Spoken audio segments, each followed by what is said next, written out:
বন্ধুরা, আমার মতো এইভাবে কারা কারা ইলিশ মাছ রান্না করে খেয়েছেন? তো এখানে আমি আজকে ইলিশ মাছ রান্না করতেছি, ভিডিওটা তোমাদের সাথে শেয়ার করতেছি বন্ধুরা। তো সঙ্গে থাকো, দেখতে থাকো, আশা করি ভালো লাগবে। আসসালামু আলাইকুম বন্ধুরা, তোদের কাছে পাশে দেশে বিদেশে যে যেখান থেকে এই মুহূর্তে আমার ভিডিওটা দেখছো বা দেখছো না, আশা করি সবাই আল্লাহর রহমতে ভালো আছো, সুস্থ আছো। তো আমি প্রথমে ইলিশ মাছগুলো কেটে নিচ্ছি, কারণ হচ্ছে বন্ধুরা ইলিশ মাছে অনেক কাঁটা থাকে আর সেই কাঁটাগুলো থাকে চিকন চিকন। তাই আমি এইভাবে মাছটা কেটে নিচ্ছি, তাহলে কি হবে যে ইলিশ মাছের চিকন চিকন কাঁটাগুলো আছে ওইগুলো কেটে যাবে। যখন আমি মাছটা খাবো বা তখন মানে কাঁটাটা আমাদের কম লাগবে। তো প্রথমে আমি মাছগুলো এইভাবে কেটে নিচ্ছি, কাঁটাগুলো দার সাহায্যে যেভাবে কেটে নিচ্ছি, কেটে নিয়ে তারপরে আমি মাছটা কাটবো। তো বন্ধুরা, যারা আমার ভিডিওটা ক্লিক করেছো, ভিডিও জুড়ে আমার সঙ্গে আছো, তাদেরকে জানাচ্ছি অনেক অনেক ভালোবাসা। আর যারা আমার ভিডিওটা দেখতেছো বন্ধুরা, যাদের কাছে আমার চ্যানেলটা সাবস্ক্রাইব করে নেন, প্লিজ আমার চ্যানেলটা সাবস্ক্রাইব করে দেবেন, পাশে থাকা অল বাটনটি চাপিয়ে দেবেন, যাতে আমি ভিডিও ছাড়ার সাথে সাথে নোটিফিকেশনটা চলে যায় তোমাদের পাশে। আর বন্ধুরা, তোমাদের একটি লাইক, একটি কমেন্ট আমাকে ভিডিও বানানোর জন্য আগ্রহ জাগায়। তো দেখো, আমি মাছগুলো এইভাবে পিস পিস করে কেটে নিচ্ছি। তো এইভাবে আমি এগুলো প্রথমে কেটে নেব। বন্ধুরা, যদি আমার ভিডিওটা তোমাদের কাছে দেখে কোথাও কোনো অংশে একটু ভালো লেগে থাকে, তাহলে প্লিজ তোমাদের বন্ধু বান্ধব, আত্মীয় স্বজন সবার কাছে আমার ভিডিওটা বেশি বেশি করে শেয়ার করে দেবে।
তো বন্ধুরা, মাছগুলো আমার কেটে নেওয়া হয়ে গেছে।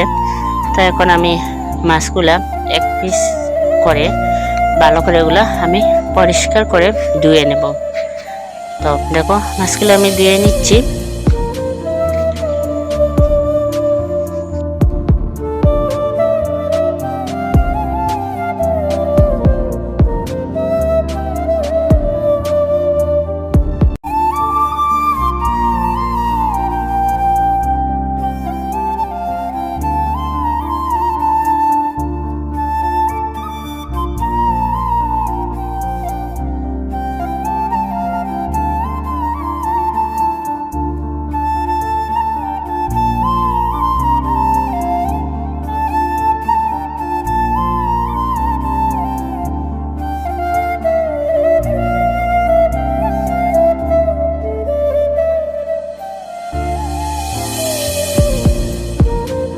তো মাছগুলো আমার ধুয়ে নেওয়া হয়ে গেছে। আমি বসাই দিয়েছি চুলার মধ্যে ফ্রাই প্যান। তো আমার ফ্রাই প্যানটাও গরম হয়ে গেছে। এখন আমি দিয়ে দিচ্ছি তেল। আর মাছগুলা ধোয়ার পরে আমি পানি জড়িয়ে নিয়েছি। প্রথমে পানি জড়িয়ে নিয়ে তারপরে এখানে আধা চামচ হলুদের গুঁড়া, 1 চামচ মরিচের গুঁড়া, আধা চামচ থেকে একটু কম লবণ দিয়ে আমি এগুলো ভালো করে মেখে নিয়েছি। মেখে নিয়ে এখন আমি মাছগুলা তাওয়ার মধ্যে দিয়ে দিচ্ছি ভাজার জন্য। তো এগুলো আমি এইভাবে ভেজে নেব।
তো বন্ধুরা, আমি তোমাদের সাথে গল্প করতে করতে দেখো আমার মাছগুলো ভেজে নেওয়া হয়ে গেছে।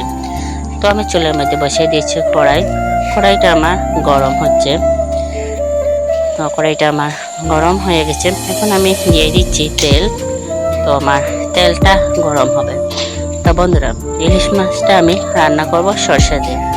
আমি সরষেগুলো প্রথমে ভিজিয়ে রেখেছিলাম, ধুয়ে পরিষ্কার করে পরে ভিজিয়ে রেখেছিলাম। তারপরে সরষেগুলো আমি শিলপাটায় বেটে নিয়েছি। তো সেইগুলো তোমাদের সাথে শেয়ার করে নেই। তো এখানে আমি দিয়ে দিচ্ছি রসুন বাটা। রসুন বাটাটা দিয়ে আমি ভালো করে বাদামি কালার করে ভেজে নেব। তো এখানে আমার রসুনগুলো বাদামি কালার করে ভাজা হোক।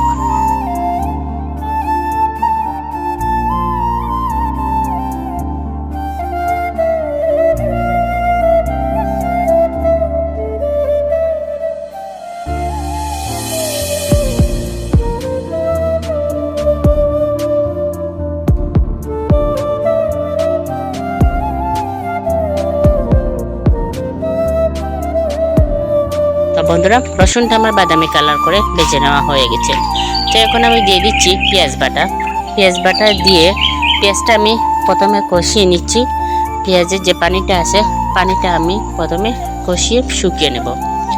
তো দেখো, পেঁয়াজের পানিটা আমার কষিয়ে নেওয়া হয়ে গেছে, শুকিয়ে গেছে। তো এখন আমি দিয়ে দিচ্ছি হলুদ গুঁড়া আধা চামচ, দিয়ে দিচ্ছি মরিচের গুঁড়া 2 চামচ,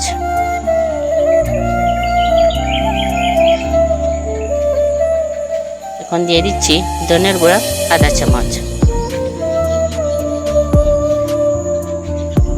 দিয়ে আমি মশলাগুলা ভালো করে নেড়ে চেড়ে দিতেছি।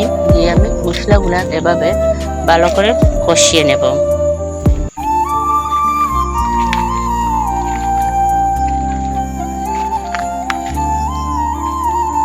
তো মশলাটা আমি কিছুক্ষণ কষিয়ে নেওয়ার পরে যখন আমি দিয়ে দিচ্ছি সরষা বাটা। সরষাটা আমি বলেছিলাম বেটে নিয়েছি। তো এখন এই মশলার সাথে সরষাটা আমি দিয়ে দিচ্ছি। দিয়ে এটা মশলার সাথে সরষাটা আমি কষিয়ে নেব। তো এদিকে আমার মশলাটাও কষানো হলো বা সরষাটাও কষানো হলো।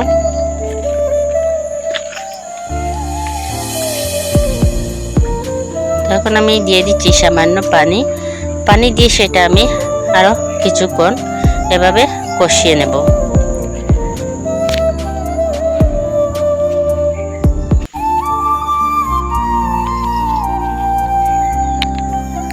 তো পানি দিয়ে আমি সেটা কষিয়ে নিয়েছি। দেখো আমার পানিটা শুকিয়ে গেছে। এখন আমি মাছগুলা ভেজে তুলে রেখেছিলাম প্লেটের মধ্যে। তো এখন আমি সেই ইলিশ মাছগুলা ঢেলে দিচ্ছি। ঢেলে দিয়ে দিচ্ছি স্বাদ মতো লবণ।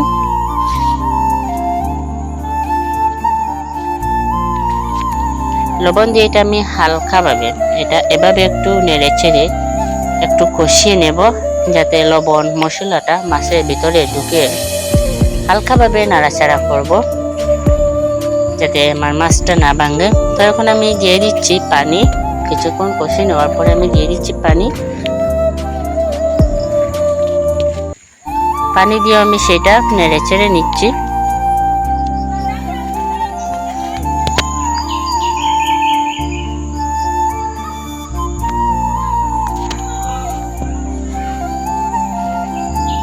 তো দেখো সেটা আমার তরকারিটা বলক এসে গেছে। তো এখন আমি উপর দিয়ে দিচ্ছি আস্ত কাঁচা মরিচ।